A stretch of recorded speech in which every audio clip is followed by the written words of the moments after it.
The flight was smooth, the sky clear, and for the Johnson family, it was supposed to be the start of a much-needed vacation. But peace was shattered when the flight attendant's gaze lingered a little too long, her expression tightening in barely concealed disdain.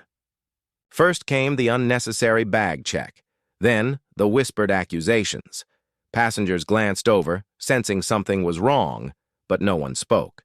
5 minutes later, the cabin would erupt in shock, and lives would change. What could push an airline to fire someone mid-flight? Watch until the end. Wait a second. Tell us where you're watching from in the comments, and don't forget to subscribe for more powerful stories like this. Daniel Carter had worked overtime for months to afford this trip. It was his wife's milestone birthday, and the plan was simple. Fly to a quiet beach town and forget about deadlines, bills, and the noise of everyday life. They boarded early, smiles wide, their 2 kids buzzing with excitement. The cabin was filled with the scent of brewed coffee and the soft hum of engines warming up. Most of the crew greeted them warmly, except one. When she reached their row, her cheer vanished. Her gaze skimmed over them like they weren't even there. Then she moved on without a word. Daniel felt a slight twist of unease in his stomach, but brushed it off. He adjusted his son's seatbelt and leaned back, unaware that this subtle tension was only the opening note in an ugly, all-too-familiar tune. It started quietly. She returned twice to check their overhead bags, even though they were stowed, ideally. A few minutes later, she warned them to keep the noise down, despite their children speaking softly.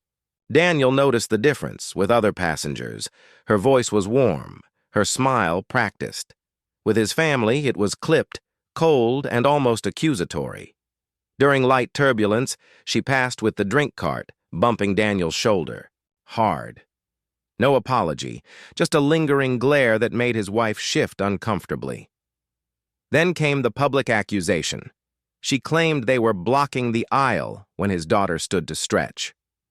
Daniel's jaw tightened, but he held his composure. Whispers spread among nearby passengers. A man seated across the aisle began recording discreetly, capturing every moment. Her tone grew louder, more pointed, framing the Carters as disruptive in front of everyone. Daniel's hands gripped the armrests. He knew how quickly situations like this could spiral, how a single false accusation could ruin far more than a vacation. But he didn't yet realize that the quiet man with the phone was about to turn the entire flight upside down. Within minutes, the balance of power would shift in a way that no one expected. The flight attendant strode back toward them, her voice sharp. She announced to all nearby passengers that she would be reporting the Carters for non-compliance. Gasps echoed through the cabin. The man filming stepped into the aisle, flagging down a senior crew member. He played the recording.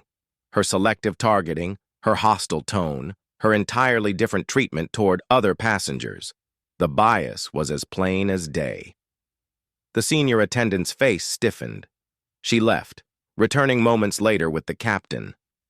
Daniel's heart pounded in his ears, the humiliation and quiet rage almost too much to bear. But for once, the truth wasn't just a feeling in his chest. It was evidence, undeniable and impossible to ignore. Minutes later, an announcement confirmed. The flight attendant was relieved of her duties for the remainder of the trip. She was escorted to the back, silent. At the same time, the senior crew apologized to the Carter family in front of the cabin. When they landed, airline supervisors met Daniel at the gate. They reviewed the footage, thanked the passenger who filmed it, and assured immediate termination.